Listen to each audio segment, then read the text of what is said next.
Hello दोस्तों, जय श्री कृष्णा। कैसे हैं आप सब? उम्मीद करते हैं आप लोग अच्छे होंगे। मैं भी अच्छी हूँ। आज मैं आपके लिए लेकर आई हूँ चटपट माता की कथा।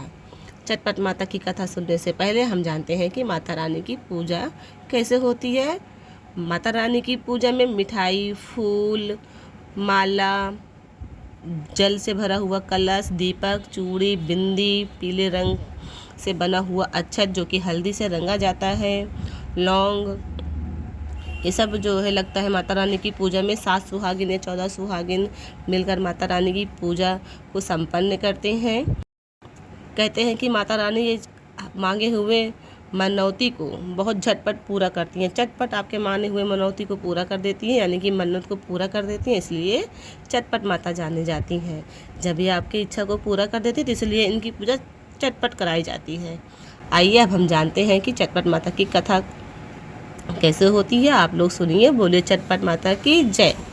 एक राजा थे और एक रानी थी। उनकी कोई औलाद नहीं थी। शादी के 3 साल, 4 साल, 5 साल, 6 साल बीत गए।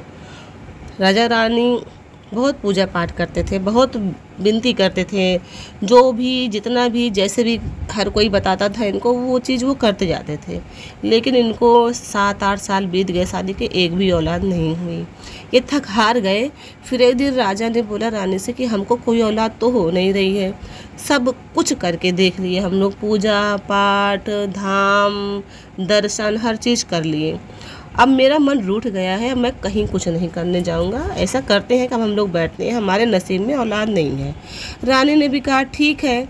दोनों सब्र करके बैठ गए। कुछ दिन बीता तो एक दिन उनकी काम वाली नहीं आई।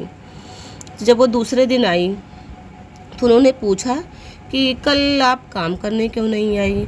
तो वो बताई कि जो है हम जो है चटपट माता की कल पूजा कराए थे, इसी वजह से काम करने नहीं आ पाए।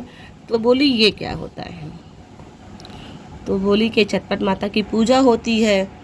कहते हैं कि जो मन्नत मांगते हैं चटपट माता झट से पूरा कर देती है।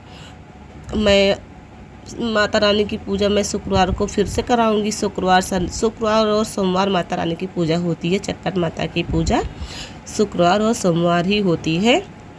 तो वो कहती है कि मैं सोमवार को या शुक्रवार को माता रानी की पूजा कराऊंगी, फिर आपको मैं न्योता दूंगी, आप पूजा में आइएगा और सब कुछ जान लीजिएगा। माता रानी कहती हैं अच्छा ठीक है। तो अगला सोमवार जब आता है तो रानी उठती हैं, सुबह सुबह नहाती हैं, सारा घर का काम ख़त्म करती हैं, क्योंकि नौकरानी तो उस दिन आई नहीं रहती है काम करने वाली, क्योंकि उसके ही घर पे पूजा रहती है। तो रानी सुबह सुबह उठती हैं, नहाते घर का सारा काम ख़त्म करती हैं, नहाती हैं, पूजा पाठ करती हैं और राजा की चोरी से राजा जी को बिना बताए ही वो घर से बाहर निकल जाती हैं। और घर से बाहर जाने से पहले सारे नौकरों को कहकर जाती हैं कि अगर राजा जी पूछेंगे कि रानी कहाँ गई तो आप ये कह देना कि मैं मंदिर गई हूँ। सब ने कहा ठीक है। और रानी जी चली गई। रानी को लेट हो गया। राजा जब उठे तो कह रहे रानी तो अभी तक नहीं आई, रानी गई कहाँ है? तो लोग सभी नौकर कहने लगे कि रानी गई है मंदिर पूजा करने। तो राजा इंतज़ार करने लगे। तो जब राजा इंतज़ार करने लगे तो बहुत लेट हो रहा था, लेकिन रानी नहीं आई। पर राजा बैठे थे, रानी तो पूजा में गई थी। जब वहाँ पे पूजा पाठ हो गई, पूजा पाठ होने के बाद जब पूजा संपन्न हो गई तो नौकरानी ने कहा रानी से कि रानी जी आप जो है अगर कुछ मांगना चाहती हैं माता रानी से तो आप मांग लीजिए, मनौती अपनी मांग लीजिए माता रानी से, माता रानी ज़रूर पूरा करेंगी। और मनौती मांग कर यहाँ से एक फूल लेकर इस फूल को आप जाके अपने मंदिर पर रख दीजिएगा। रानी ने वैसा ही किया। हाथ जोड़कर बड़े मन से विनती की, माता रानी से मनाया। माता रानी जो भी उन्होंने मनाया होगा, तो जब वो घर आती हैं उस फूल को लेकर, उस फूल को फिर वो मंदिर में रख देती हैं। राजा पूछते हैं कि आप कहाँ से आ रही हो, बहुत लेट हो गया? तो रानी कहती हैं कि मंदिर गई थी, आज भीड़ थी, इस वजह से लेट हो गया। तो फिर 4-5 दिन बीता तो माता रानी ने जो है रानी को सपने में आकर दिखाया कि वो माँ बनने वाली हैं। तो रानी बहुत खुश हो जाती हैं, सपने में बहुत खुश हो जाती हैं। जब वो उठती हैं तो उनको सच में पता चलता है कि वो माँ बनने वाली हैं।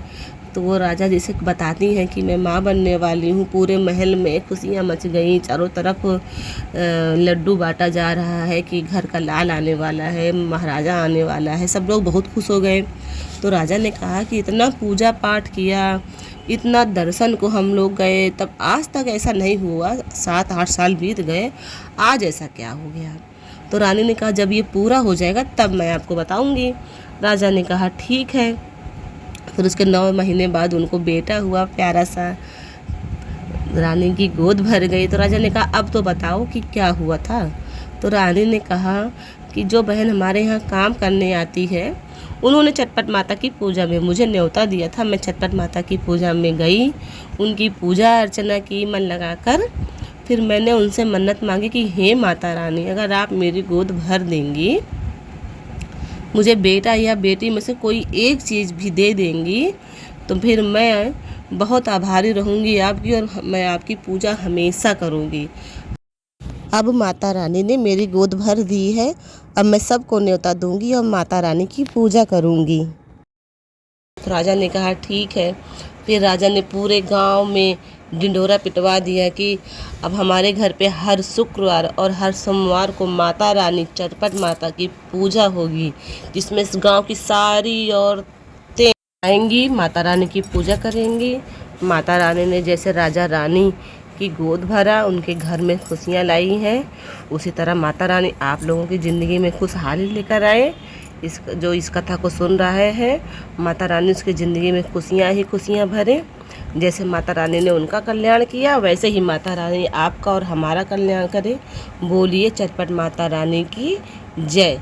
अगर आपको हमारी बताई हुई या सुनाई हुई कथा अच्छी लगी है तो आप हमारी वीडियो को लाइक करिए, चैनल को सब्सक्राइब करिए। धन्यवाद।